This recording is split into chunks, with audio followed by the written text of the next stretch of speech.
एक तरफ दुनिया के सारे धार्मिक मंच हैं जो केवल और केवल पाखंड को बढ़ाने का काम करते हैं, एक तरफ आर्य समाज का मंच है जो पाखंड पर अंकुश लगाता है। एक ही बोलता है आर्य समाज, लेकिन वो लोगों को रास नहीं आता। अच्छा एक बात बताओ, दो शब्द आप लोगों ने सुने होंगे, एक होता है आलोचक और एक होता है चापलूस। सुना है? इन दोनों शब्दों में अच्छा शब्द कौन सा? आलोचक अच्छा होता है या चापलूस अच्छा होता है? बोलो बोलो, सभी बोलो, एक दो मत बोलो। आलोचक अच्छा होता है, सही बात है।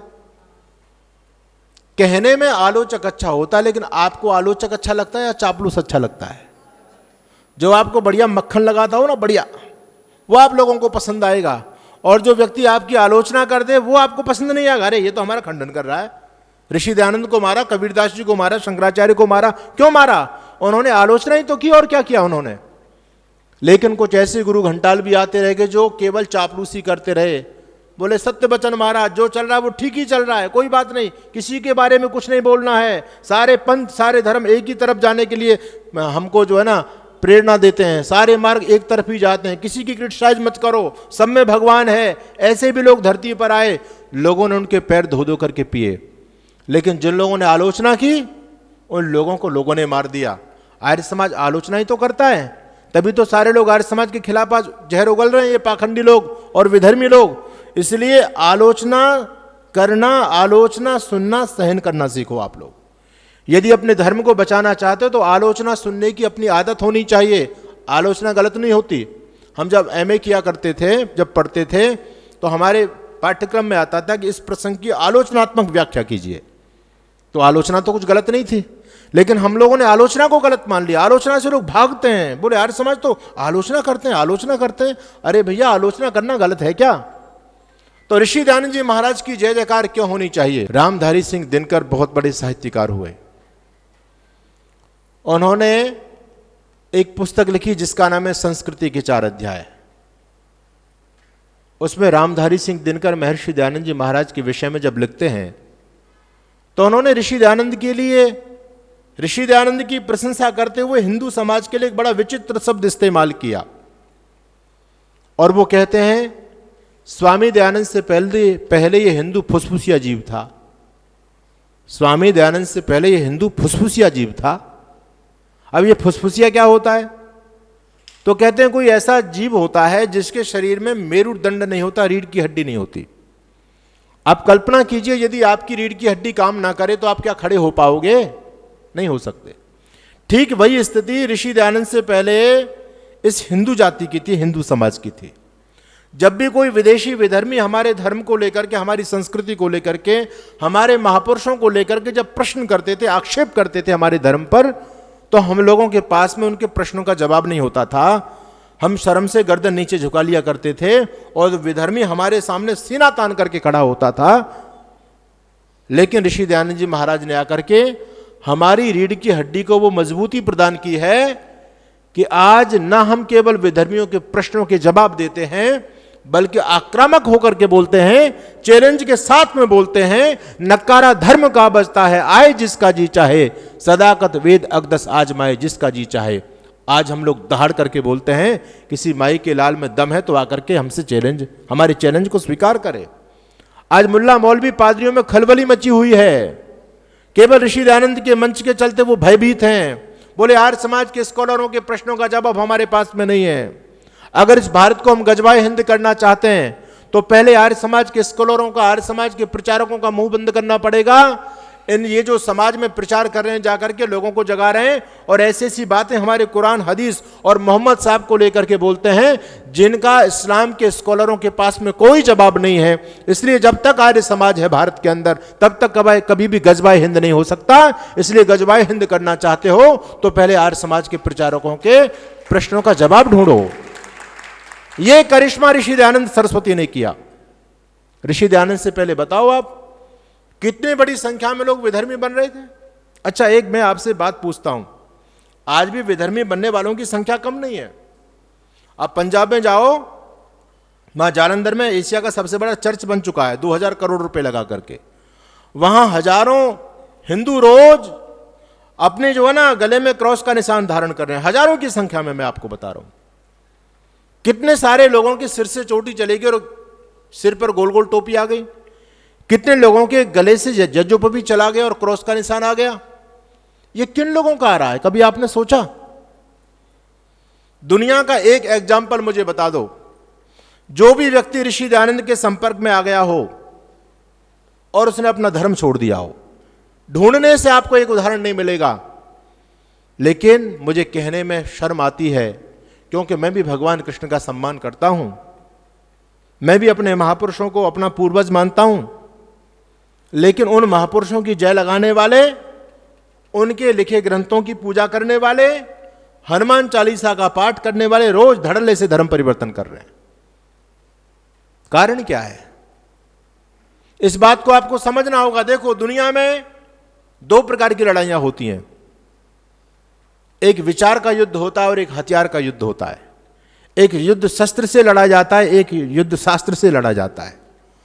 अब शस्त्र के युद्ध का जमाना जा चुका है, वर्तमान में शास्त्र के युद्ध का समय चल रहा है, यानी हथियारों से लड़ने का जमाना जा चुका है। आजकल हथियारों की लड़ाई नहीं, आजकल विचारों की लड़ाई धरती पर चल रही है, और ये विचारों की लड़ाई हथियारों की लड़ाई से ज्यादा प्रभावशाली होती है। हमने हथियारों को तो विचारों के सामने बोना होते हुए देखा है। हथियार कुछ भी नहीं कर पाए। यदि व्यक्ति के अंदर विचारों की प्रचंड अग्नि जब प्रज्वलित होती है तो हथियार उसके सामने धरे रह जाते हैं। तमाम उदाहरण आपके सामने हैं।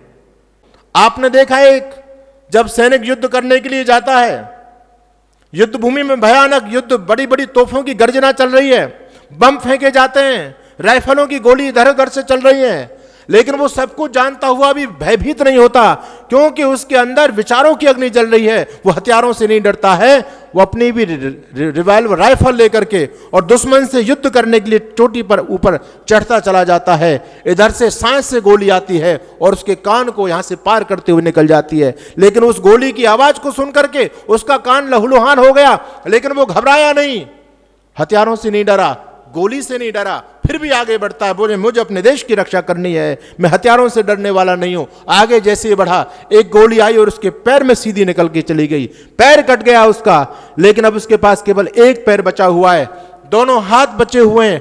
उसकी पीठ पर एक थैले में बम रखे हुए हैं और उसके हाथ में राइफल लगी हुई है, लेकिन एक पैर को लंगड़ाता लंगड़ाता, एक पैर का सहारा लेता लेता वो नौजवान फिर भी चोटी पर चढ़ता चला जा रहा है। उधर से उसके मन में विचार है, मेरा कान कट गया कोई चिंता की बात नहीं, मेरे पैर चले गए कोई चिंता की बात नहीं, अभी तो मेरे दोनों हाथ हैं, अभी तो मैं दुश्मनों से जाकर के दोनों हाथ करूंगा, दो दो हाथ करूंगा। वो नौजवान पहाड़ की चोटियों पर चढ़ता चला जाता है, सामने से गोली आती है, वो भी राइफलों की गोली बरसाता हुआ आगे बढ़ रहा है, सामने से गोली आती है और एक गोली उसकी भुजा को पार करते हुए चली जाती है। एक पैर भी वो अपना गंवा चुका है, एक हाथ भी वो अपना गंवा चुका है, लेकिन फिर भी उसका मनोबल कम नहीं है। विचारों की अग्नि बड़ी प्रचंड रूप से जल रही है, फिर भी अपनी मौत का भय किंचित मात्र भी अपने मन में लाते हुए फिर भी चोटी पर चढ़ता चला जाता है। वो कहता है एक पैर गया तो क्या गया, अभी एक पैर तो मेरे पास में है, एक हाथ गया तो क्या गया, ठीक है मेरा एक हाथ चला गया, अब मैं राइफल नहीं चला सकता, अभी तो एक हाथ मेरे पास में है, उस एक हाथ से मैं बम तो फेंक ही सकता हूं। वो फिर बम फेंकने के लिए और दुश्मनों की मंडली में कूद पड़ता है और एक बम के द्वारा अनेक दुश्मनों को खत्म कर देता है। मैं निवेदन आप लोगों के बीच में कर रहा था महानुभाव, इस बात को जीवन में हमेशा याद रखिएगा कि हथियारों की लड़ाई ज्यादा प्रभावकारी नहीं होती, विचारों की लड़ाई बड़ी बलशाली होती है। हथियार तो बोने हो जाते हैं। मुझे हरियाणा की एक घटना याद आ गई। देश की स्वतंत्रता का आंदोलन चल रहा था उस समय, पंजाब की घटना है। एक गांव के अंदर दोनों सगे भाई थे, छोटे छोटे मासूम बच्चे, उम्र लगभग 10-12 साल की थी दोनों की। वो भी क्रांतिकारियों की मदद कर रहे थे। अंग्रेज बड़े जाहिल लोग थे, बड़े दुष्ट लोग थे। इन्होंने सोचा, इन लोगों की मानसिकता थी कि अगर एक गांव में एक भी व्यक्ति आजादी की लड़ाई में भाग लेता था तो खौफ जमाने के लिए, लोगों के दिल में खौफ दिखाने के लिए पूरे गांव के गांव को बर्बाद किया कर देते थे, पूरे गांव के गांव को जला दिया करते थे। उस गांव में दोनों छोटे से भाई, वो भी क्रांतिकारियों की मदद कर रहे हैं। अंग्रेजों को पता चला इस गांव में दो मासूम बच्चे वो अपने क्रांतिकारियों की मदद करते हैं। अंग्रेजी जत्था, एक अंग्रेज अधिकारी अपने साथ कुछ फौज की टुकड़ी लेकर के और उन बच्चों से लड़ने के लिए, उन बच्चों को दंडित करने के लिए उस गांव में जाता है। दोनों बच्चों को बुलाया गया, एक का नाम था दलेर सिंह, एक का नाम था केहर सिंह, एक 12 साल का और एक 10 साल का, दोनों सगे भाई थे। अंग्रेज ने बुलाया कि तुम क्रांतिकारियों की मदद करते हो? बोले हाँ करते हैं। क्यों करते हो? बोले देश हमारा है और क्रांतिकारी देश की आजादी के लिए लड़ रहे हैं, हम भी देश के नागरिक हैं, वो हमारे लिए ही तो लड़ रहे हैं, हम उनकी मदद नहीं करेंगे तो उनकी मदद कौन करेगा? एक छोटा सा भाई सामने गरज करके बोलता है, वंदे मातरम, भारत माता की जय, हम भारत माता के लिए कुछ भी कर सकते हैं अंग्रेज, तुमको हमको डराने की आवश्यकता नहीं है, हम तुम्हारी तोप तलवारों से डरने वाले नहीं है, हम देश को आजाद देखना चाहते हैं। अंग्रेज को गुस्सा आया, वो घोड़े पर बैठा हुआ था, उसकी लंबी सी दाढ़ी थी, उसको गुस्सा आया, ये छोटा सा नालायक लड़का मेरे सामने जवान लड़ाता है, इसकी इतनी हिम्मत।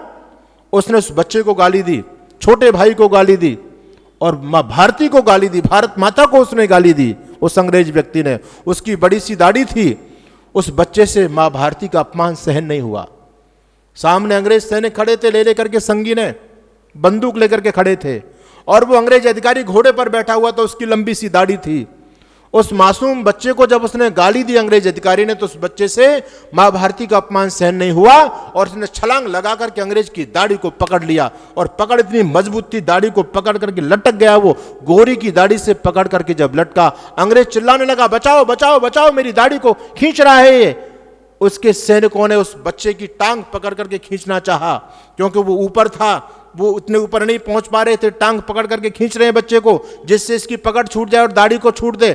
लेकिन बच्चे ने इतनी मजबूत पकड़ के साथ में दाढ़ी को पकड़ा कि वो अंग्रेज खींच रहे हैं, बच्चा खिंचा चला रहा है, दाढ़ी नहीं छूट रही, और अंग्रेज अधिकारी भी घोड़े से नीचे खिंचा चलाता है, आकर नीचे धड़ाम से नीचे जमीन पे जाकर के वो अंग्रेज अधिकारी गिरा। लेकिन उस बच्चे ने फिर भी अपनी पकड़ को ढीला नहीं किया, वह दुश्मन से मां भारती के लिए अपमान की लड़ाई लड़ रहा था। मां भारती की दुश्मन को कैसे छोड़ सकता था वो मासूम बच्चा? 10 साल के बच्चे की पकड़ को देखो, अंग्रेज चिल्लाता है, अरे मुझे बचाओ बचाओ, ये धूर्त नहीं छोड़ता है। बोले क्या करें सर? बोले इसके हाथ काट दो। अंग्रेजों ने लेकर के तलवार उस 10 साल के मासूम बच्चे के दोनों हाथ काट दिए गए। उस बच्चे के हाथ कट गए, लेकिन मां भारती के लाडले दुलारे बेटे की पकड़ फिर भी ढीली नहीं हुई।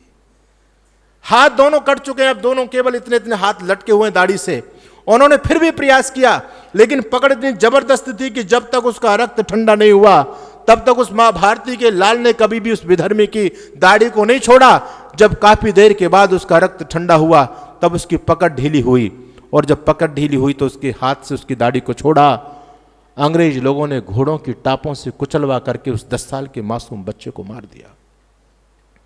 अभी बड़ा भाई सामने ये दृश्य देख रहा था, उसकी भी आंखों में खून उबल रहा था अपने भाई की मृत्यु को देख करके। वो भी बलिदान के लिए तैयार था, वो डर नहीं रहा था अंग्रेजों के जत्थे को देख करके और अंग्रेजों के हथियारों को देख करके। अंग्रेज अधिकारी से कहा सैनिकों ने, सर अभी इसका बड़ा भाई है, क्या उसको तुम्हारे सामने प्रस्तुत किया जाए? अंग्रेज डर गया, जब इसका छोटा भाई इतना करिश्मा दिखाने वाला है तो बड़ा भाई तो पता नहीं क्या कर देगा। बोले दूर हटाओ इसको, मेरे सामने लेकर के मत आना।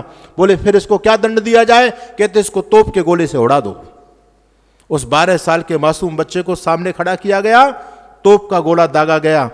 बच्चे की हाइट कम थी, तोप का गोला ऊपर से निकल गया, बच्चा सुरक्षित बच गया। जब बच्चा सुरक्षित बच गया, तोप का गोला ऊपर से निकल गया, बच्चा दौड़ करके जाता है। अंग्रेज लोग बोले ये तो डर के भाग गया, डर के भाग गया। बोलो डर के नहीं भागा, अभी आता हूं अभी आता हूं। पास में जो विद्यालय था, उस बच्चे को पता था, उसका ही तो गांव था, उसको पता था इस विद्यालय के कमरे में एक बड़ा सा ड्रम रखा हुआ है। वो 12 साल का बच्चा अपने साथ एक ड्रम को खींच करके लेके आता है और ड्रम को रखता है और ड्रम पर खड़ा हो जाता है। कहता है मैं डर करके नहीं भगा था, तुमने जब गोला दागा था मेरी हाइट कम थी, गोला सिर के ऊपर से निकल गया था, अब मैं ड्रम पर खड़ा हो गया हूं, अब मेरी हाइट बढ़ चुकी है, अब की बार तुम गोला दागोगे तो तुम्हारा निशाना चूकेगा नहीं, तुम्हारा निशाना सीधा मेरे सीने में लगेगा, चलाओ तुम गोला। उन अंग्रेज लोगों ने तोप जैसी दागी और उस बच्चे को गोला छाती पर लगा, उस मां भारती के लाडले के परखच्चे परखच्चे उड़ गए। मैं निवेदन आप लोगों के बीच में कर रहा था, यह देश वीरों की भूमि है, यहां भय नहीं है, लोग मृत्यु से कभी भयभीत नहीं हुए, मृत्यु से खेलने वाले लोग थे। हम भरत खेलते शेरों की संतानों से, है ना, कोई नहीं जगत दुनिया में भारत से महान, भारत से महान ऐसा कौन सा देश है? तो सब कुछ हमारे पास था। मैं निवेदन आपके बीच में कर रहा था कि हम कभी भी हथियारों की लड़ाई में पीछे रहने वाले नहीं थे, हम कभी भी हथियारों में कभी भी नहीं हारे।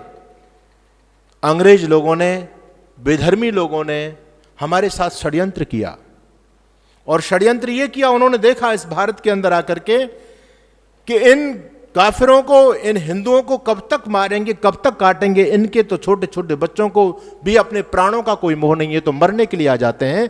हम इनसे मांगते क्या, केवल चोटी के बाल ही तो मांगते हैं, यज्ञोपवीत के 3 धागे ही तो मांगते हैं। लेकिन ये मूर्ख लोग अपने चोटी के बाल नहीं देते, सर कटा देते हैं, यज्ञोपवीत के धागे नहीं देते, अपनी बोटी बोटी कटाने के लिए तैयार हो जाते हैं। आखिर इन लोगों को कब तक हम काटते रहेंगे? ऐसा क्यों ना कुछ षड्यंत्र किया जाए जिससे आने वाले समय में ये हिंदुओं के बच्चे अपने आप ही अपना धर्म परिवर्तन कर लें। आज तो तलवार के भय से भी धर्म परिवर्तन नहीं कर रहे, लेकिन आने वाले समय में अपने आप ये धर्म परिवर्तन कर लें। उन लोगों ने ये जांच करी कि आखिर ये मामला क्या है, भारत के बच्चे मर जाते हैं, मिट जाते हैं, धर्म क्यों नहीं छोड़ते, मामला क्या है? उनको पता चला ये भारत के बच्चे अपने गौरवशाली अतीत से जुड़े हुए हैं, अपने महापुरुषों से जुड़े हुए हैं, अपने इतिहास को पढ़ते हैं, अपनी जड़ों से जुड़े हुए हैं। तो उन्होंने सोचा कि अगर इनको दूर करना तो इनकी जड़ों पर प्रहार किया जाए, इनके इतिहास को खत्म किया जाए।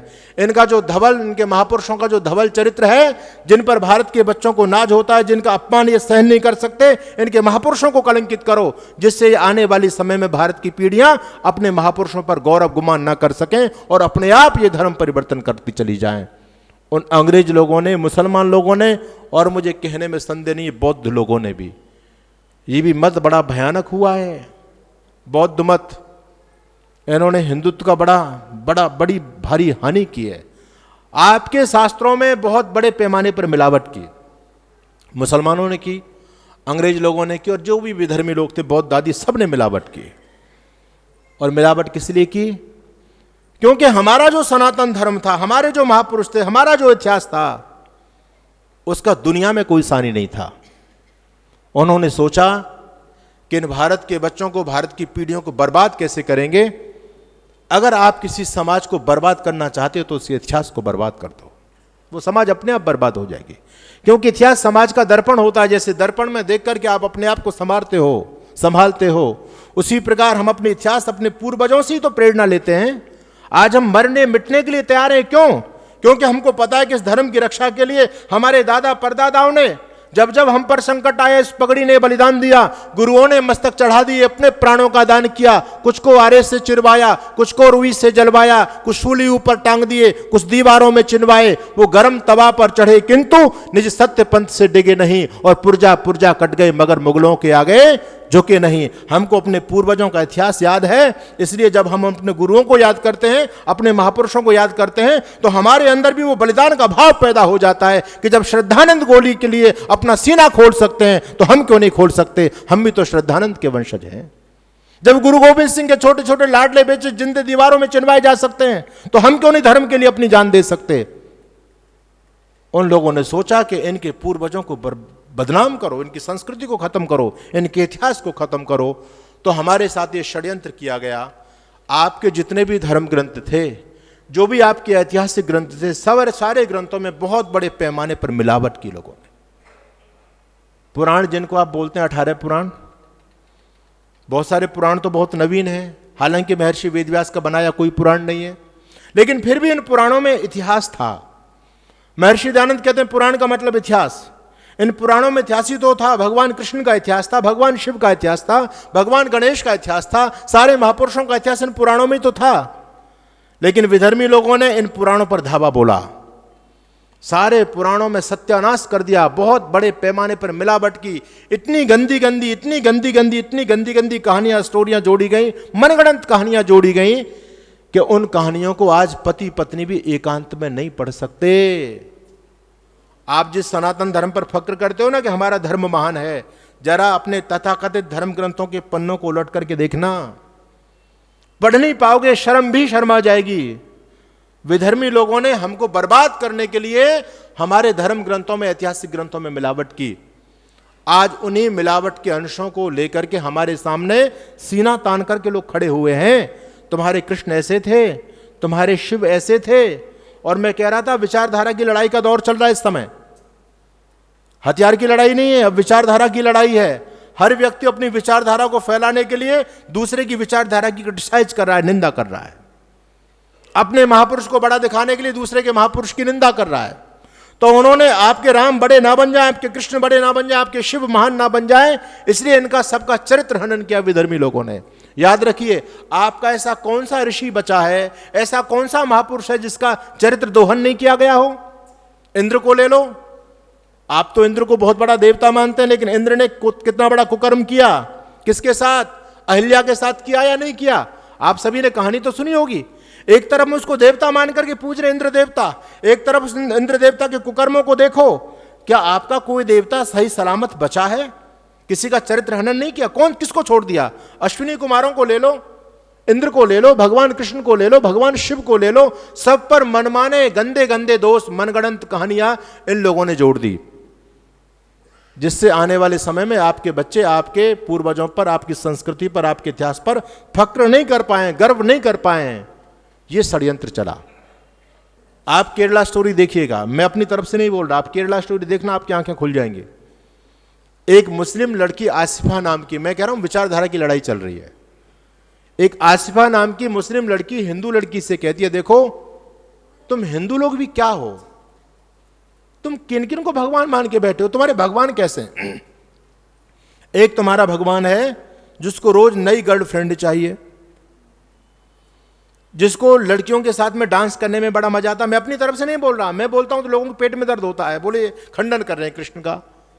लेकिन वो केरला स्टोरी देखो, मुसलमान लोग कह रहे हैं, प्रश्न कर रहे हैं कि जो लड़कियों के कपड़े चुराता है वो तुम्हारा भगवान है, जो लड़कियों को नंगा देखता है वो तुम्हारा भगवान है, यही तुम्हारा धर्म है क्या? भगवान राम के बारे में 4 बात कही, भगवान शिव के बारे में 4 बात कही, और रोज उन बेटियों को ब्रेन वॉश किया जाता था मुसलमान लड़कियों के द्वारा। आखिर वो लड़की कब तक उनका अपमान का सामना करती, उनके सामने कब तक सिर झुका करके चलती? रोज आकर के वो धर्म पर, अपने महापुरुषों पर रोज 4 प्रश्न कर देती थी। हिंदू लड़कियों को कुछ पता ही नहीं है कि हमारे कृष्ण क्या थे। वो तो मंदिरों में जाते हैं तो कृष्ण के नाम पर राशि तो चल रहा है मंदिरों में, और क्या चल रहा है? कृष्ण को छलिया, लंपट, चोर, जार, शिखामणि, पता नहीं क्या क्या बताया।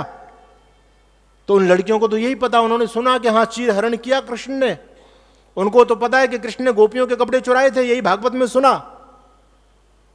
तो फिर वो उनके प्रश्नों का जवाब क्या देंगे? मुसलमान लड़की तो ठीक प्रश्न पूछ रही थी, बोले ये तुम्हारा धर्म और ये तुम्हारे भगवान, ये मानने योग्य हैं। आखिर जब रोज रोज ये प्रश्न उनके सामने दोहराए गए तो उन हिंदू बेटियों ने सोचा कि आखिर कब तक हम अपमान का सामना करते रहेंगे। और बुरा मत मानिएगा, वो इन प्रश्नों को लेकर के पंडित पुजारियों के पास में भी गई, लेकिन पंडित पुजारी भी तो वही प्रचार कर रहे हैं। तो कृष्ण जी की लीला थी। आज कोई पूछे क्या कृष्ण जी ने चोरी की, कृष्ण जी ने लड़कियों के कपड़े उठाए, कृष्ण जी ने राधा के साथ में, गंगा के साथ में, कुब्जा के साथ में समागम किया, तो लोग क्या कहते हैं? कृष्ण जी की लीला है, लीला है, भगवान ने लीला की, भगवान ने। ये लीला वीला का जमाना चला गया अब। वो तो पुराने लोग थे, जब आपसे वो प्रश्न करते थे, आप कहते थे भगवान जी की लीला है, तो वो श्रद्धालु होते थे, वो चुप हो जाया करते थे। आजकल के बच्चे तो बहुत एडवांस हैं, वो कहते हैं अच्छा कृष्ण करे तो लीला और हम करे तो करेक्टर ढीला, कृष्ण चोरी करे तो कृष्ण की लीला, कृष्ण लड़कियों के कपड़े चुराए तो कृष्ण की लीला, कृष्ण अपनी पत्नी रुक्मणी को छोड़ करके अन्य महिलाओं के साथ में संबंध स्थापित करे तो लीला, और आज कोई व्यक्ति करने लग जाए तो उसको जेल में ठोक देते हैं। बोले ये क्या तुम्हारा धर्म है? आप केरला स्टोरी देखना, मेरी बात मत मानना। आखिर उन बेटियों के पास में, उन विधर्मी लड़कियों के प्रश्नों का जब कोई जवाब नहीं था तो उन्होंने इस्लाम स्वीकार किया। कितनी बड़ी संख्या में, 32,000 की संख्या में बेटियां आपकी गईं विधर्मियों के घरों तक, और उनसे क्या काम लिए गए? केवल बच्चा पैदा करने की मशीन उनको बनाया गया, वहां उनके साथ में दुराचार किया गया। जब उनको अपने साथ में होते हुए दुराचार को उनको बेचा गया, आपस में एक एक लड़की को कई लोगों के पास में बेचा गया। जब उनको अपने जीवन से घृणा हो गई और जब उन्होंने प्रतिकार किया अपने साथ होने वाले जुल्म का, तो इन धूर्त, इन दुष्ट लोगों ने उनको मार दिया उनको, और उनके मार करके उनके शरीर के जो पार्ट्स थे उनको बेचा, और उनके खोखले नरकंकाल को सीरिया और यमन के जंगलों में शेर चीतों को खाने के लिए फेंक दिया। कितनी बड़ी संख्या? 32,000 लड़कियों की संख्या। आप केरला स्टोरी देखिएगा। उसमें से एक लड़की जैसे तैसे बच करके आ गई।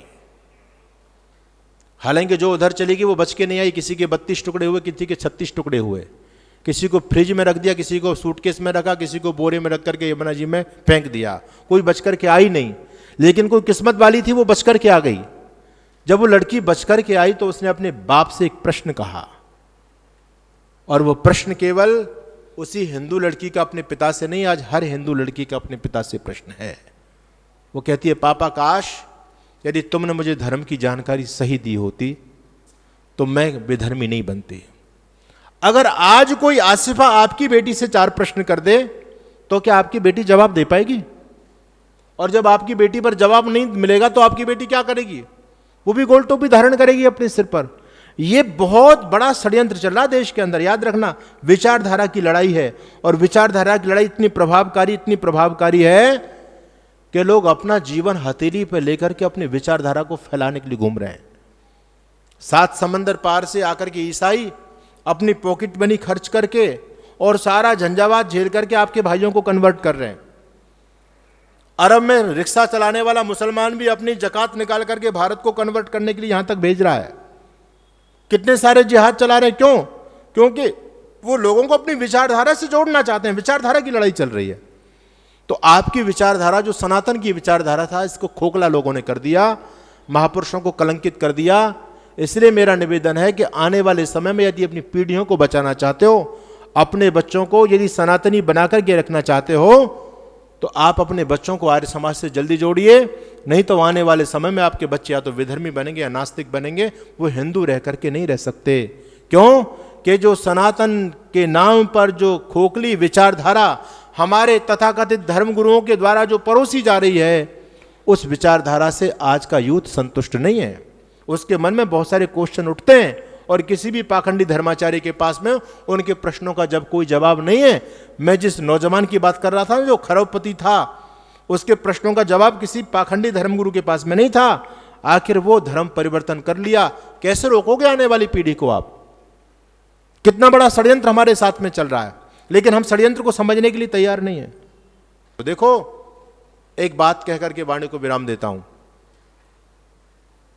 मां भगवती सीता का भगवान राम के साथ जब विवाह हुआ तो सीता जी की उम्र कितनी थी आपको पता है? कितनी थी? जब ऐसे सीताराम सीताराम बोलते हो, आपके सनातन धर्म के जो भी बड़े बड़े धर्मगुरु हैं, चाहे राम भद्राचार्य हो चाहे कोई हो, किसी का वीडियो सुन लेना। अब तो वीडियो सबके उपलब्ध हैं। सब एक ही स्वर में बोलते हैं कि जब राम के साथ में सीता का विवाह हुआ तो सीता जी केवल 6 साल की थी। अब इन बुद्धुओं को पूछो कि एक तरफ हम राम की जय जयकार करते हैं, मर्यादा पुरुषोत्तम बोलते हैं उनको, वो मर्यादा पुरुषोत्तम 6 साल की लड़की से विवाह कर रहा है।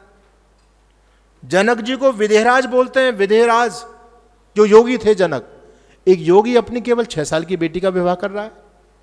अरे उस समय तो स्वयंवर होता था, सीता स्वयंवर हुआ था, तो क्या 6 साल की लड़की विवाह के योग्य हो जाती है? वो अपने वर का स्वयं वर्ण कर सकती है क्या? क्या उस समय बाल विवाह था? कोई सोचने के लिए तैयार नहीं है। लोगों ने, दुष्ट लोगों ने, विधर्मी लोगों ने लिख मारा। हमारे तथाकथित धर्मगुरुओं के पास में वो चश्मा नहीं है, वो ऐनक नहीं है, वो निरीक्षर विवेकी बुद्धि नहीं है इनके पास में। जो लिखा है उसको यथावत बोलते हैं। सारे के सारे लोग एक ही बात बोलते हैं कि सीता जी का विवाह हुआ तो सीता जी की उम्र 6 साल की थी। अब सुनो, एक मजेदार बात आपको बताता हूं। अभी 3 साल पहले नुपुर शर्मा ने एक बयान दे दिया था मोहम्मद साहब और आयशा को लेकर के। आयशा का विवाह हुआ तो आयशा की उम्र कितनी थी? 6 साल की, ठीक है, और मोहम्मद 52 साल के थे। एक 52 साल का बुढ़ा 6 साल की लड़की से विवाह कर रहा है। ये धर्म है कोई? ये इंसानियत है? ये व्यवहार है? इन लोगों ने सोचा कि जब हम भारत की धरती पर जाएंगे तो जब अपने धर्म का प्रचार करेंगे तो हिंदू बोलने नहीं देंगे हमको। बोले यार ये तुम्हारा क्या धर्म कि तुम्हारा भगवान एक 6 साल की लड़की से शादी कर रहा है। उन लोगों ने सोचा कि ऐसा क्यों ना काम किया जाए, भाई हमारे ने तो किया सो किया, लेकिन इनका भी तो मुंह बंद करना पड़ेगा। तो उन्होंने सीता जी के बारे में लिखवा दिया। और जब नुपुर शर्मा ने बयान दिया तो बहुत सारे मुल्ला मौलवी टेलीविजन पर बोल रहे थे कि जिनके खुद के घर शीशे के होते हैं वो दूसरों के घर पर पत्थर नहीं फेंका करते। तुम हमारी आयशा और मोहम्मद को लेके बोल रहे हो, अपनी सीता और राम को देख लो पहले। सोचने वाली बात है, देखो कितना बड़ा घपला है। लेकिन कोई भी धर्मगुरु समझने के लिए तैयार नहीं, बुद्धि है ही नहीं। आर्य समाज को गाली देने इनको तो बस अरे आर्य समाज ने तुम्हारे महापुरुषों को सम्मान को बचा दिया। आज भी विधर्मी, हमने वीडियो बनाया कि कौन कहता है कि सीता जी की उम्र 6 साल की थी। अरे तुम उसमें अपलोडन करो, आप वाल्मीकि रामायण पढ़ करके तो डीपली तो जाओ, आपको पता चलेगा कि कौन सा श्लोक प्रक्षिप्त है और कौन सा श्लोक सही है। मां भगवती सीता खुद कहती है, मम भरता महातेजा वैसा पंचविंशका अष्टावधि वर्षाणी मम जन्मनि गण्यते, कि जब मेरा विवाह हुआ उस समय मेरे परम तेजस्वी पति की उम्र 25 साल की थी। वैसा पंचविंशका अष्टादशी वर्षाणी मम जन्मनि गण्यते, और मेरी उम्र 18 साल की थी। यह भी लिखा हुआ है, लेकिन ये लोगों को नजर नहीं आ रहा। यह भी लिखा है और प्रक्षिप्त बात भी लिखी हुई है, तो प्रक्षिप्त बातों का लोग प्रचार कर रहे हैं, समझने वाली बात है। तो कितना बड़ा धांधलेबाजी हमारी धर्म के साथ चल रही है, इस षड्यंत्र को समझना है।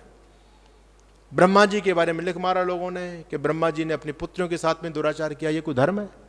सोचने वाली बात। आखिर आपका कौन सा महापुरुष सही रूप में बचा है? इसलिए मेरा निवेदन यह है कि आप धर्म को जानना चाहते हो, संस्कृति को जानना चाहते हो, इतिहास को जानना चाहते हो, तो लाइट ऑफ ट्रुथ जरूर पढ़िए, सत्यार्थ प्रकाश पढ़िए। आपको पता चलेगा कि आपके कृष्ण कौन थे, राम कौन थे, शिव कौन थे, हनुमान कौन थे। ये उटपटांग कहानी जोड़ी है, इनका कोई ताल्लुकात नहीं था, राधा वादा कुछ भी नहीं थी।